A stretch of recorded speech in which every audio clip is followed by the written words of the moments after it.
কেইবা হাজাৰ অধিক মানুহে ভক্তই ইয়াত আৰিয়া প্ৰচলন কৰিছে আৰু তেখেতসকলৰ নিজৰ মনোবাঞ্ছা পূৰণৰ বাবে তেখেতসকলে ইয়াত উপবাসে থাকি আৰিয়া প্ৰচলন কৰিছে। যিসকল ভকতে উপবাসে থাকি বা অনাহাৰে থাকি আৰিয়া প্ৰচলন কৰিছে তেখেতসকলৰ সমিতিৰ তৰফৰ পৰা পৰম্পৰাগতভাৱে আমি সিধা দিয়াৰ ব্যৱস্থা গ্ৰহণ কৰিছোঁ। অতীতৰ পৰা যিধৰণে পৰম্পৰাগতভাৱে সিধা দিছে এতিয়াও বৰ্তমানো আমি সিধা দিয়াৰ ব্যৱস্থা গ্ৰহণ কৰি আছোঁ। সম্পূৰ্ণ বাহ্যিকতাৰ পৰা দূৰত থাকে আধ্যাত্মিক চিন্তা চেতনাৰে পৰিপূৰ্ণ হৈ আমি যাতে এই কাৰ্যসূচীসমূহ ৰূপায়ণ কৰিব তাৰ প্ৰতি অধিক গুৰুত্ব প্ৰদান কৰি আমি আজিৰ এই কাৰ্যসূচী ৰূপায়ণ কৰিছোঁ। আশা ৰাখিছোঁ পৰৱৰ্তী কাৰ্যসূচীসমূহত আমাৰ অসমৰ বিভিন্ন প্ৰান্তৰ ভকত ৰাইজৰ ইয়াত উপস্থিতি শ্ৰদ্ধাৰে কামনা কৰিছোঁ। কাৰ্যসূচী কিমান দিনীয়া কাৰ্যসূচী আছিল আপোনালোকৰ? ৰঙিয়া মহকুমাৰ অন্তৰ্গত ঐতিহ্যমণ্ডিত বালিসত্ৰ সত্ৰাংগী সত্ৰৰ ৰাজহুৱা সভা মহোৎসৱ 5 দিনীয়া কাৰ্যসূচীৰে আমি উদযাপন কৰিবলৈ লৈছোঁ। আৰু যোৱাকালি আমাৰ 7 তাৰিখ যোৱা 7 তাৰিখে আমাৰ প্ৰথম দিনাৰ কাৰ্যসূচী আছিল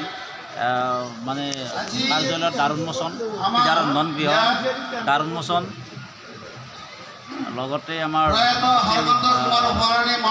ৰন্ধন গৃহৰ দ্বাৰ উন্মোচন হৈ গ'ল, পিঠা বিতৰণৰ দ্বাৰ উন্মোচন।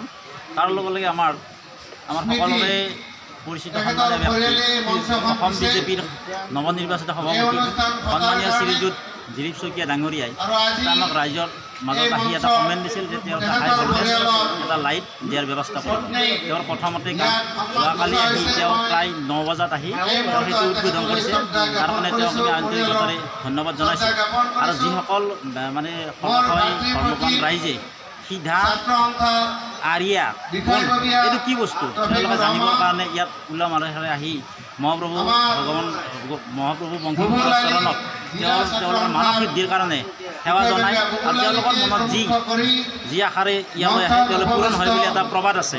আৰু যিসকল ধৰ্মপ্ৰাণ ৰাইজ উপবাসে থাকি ইয়াত আহে তেওঁলোকক আমি সিধা দিয়াৰ এটা আমাৰ ব্যৱস্থা আছে।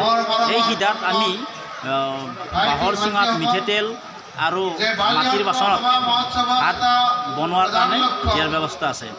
লগতে যিসকল উপবাসী ভক্তক আমি থলুৱা খাদ্যৰে অসমীয়া খাদ্যসমূহেৰে তেওঁলোকক আমি আপ্যায়ন কৰোঁ।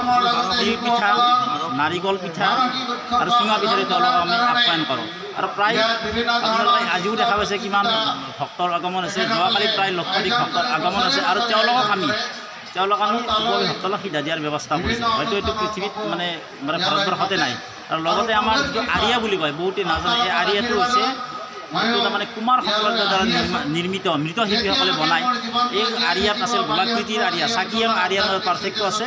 আৰিয়াটো হৈছে গোলাকৃতিৰ আৰু তাৰ আমি গোটা সৰিয়হৰে মাজত শলিতা দি সেইটো মানে জ্বলায়। আৰু উপবাসী ভক্তসকলে প্ৰথমে আমাৰ মহাপ্ৰভু বংশীগোপালৰ তেওঁলোকে উৎসৰ্গা কৰি ধৰ্মীয় আধ্যাত্মিক চিন্তাধাৰাৰে তেওঁলোকে আৰিয়াটো লৈ আহি আমাৰ ইয়াত কলডিল যিটো কৰে ৰাইজে বিভিন্ন ঠাইৰ পৰা যিসকল ভক্তবান ৰাইজ আহে তেওঁলোকৰ সুবিধাৰ ঠাই সেই কলডিলটো পুতি দিয়া হয়। আৰু সেই কলডিলৰ ওপৰত উপবাসী ভক্তসকলে তেওঁৰ মনৰ কামনা সিদ্ধিৰ কাৰণে উজাগৰে উৰে ৰাতি থাকি আৰিয়াটো জ্বলায়।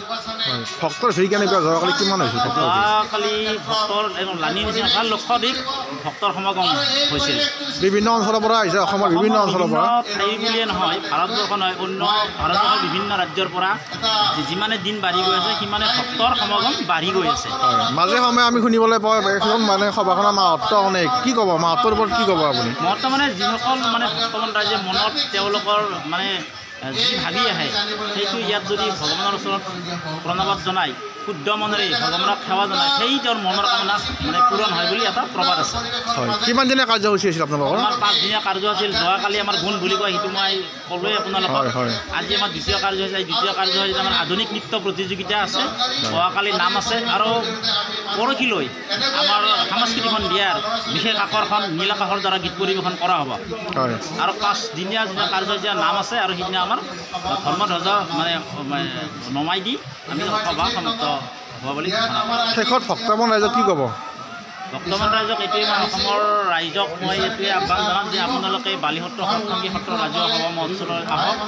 আৰিয়া আৰু সিধা আৰু গুণ কি বস্তু আপোনালোকে নিজে আহি ইয়াত অনুধাৱন কৰক। এইটোনো কি বস্তু আপোনালোকে আহি আমাকো গৌৰৱান্বিত কৰক। আৰু আমি যাতে আপোনালোকৰ প্ৰদৰ্শনে আমাৰ যাতে ভৱিষ্যতেও এই ভাতৃত্ব বা সমন্বয় বজাই ৰাখে। আৰু এইটো এটা আৰিয়া বুলি এইটো এটা হৈছে যে আধ্যাত্মিকতাৰ হৃদস্পন্দ। আৰু ইয়াত ভাতৃত্ব ভাৱৰ ভাতৃত্বভাৱ সমন্বয় ইয়াত বজাই ৰাখে। যদি কোনোবা ল'ৰা ছোৱালী বিদেশতো পঢ়ে বা বাহিৰত থাকে, সভা মহোৎসৱ বুলি ক'লে তেওঁলোকে এক মানে আহি যিকোনো প্ৰকাৰে আহি ভাতৃত্বভাৱ সমন্বয়ৰ এটা মিলনৰ এটা ভূমি হিচাপে তেওঁলোকে কৰি আহিছে।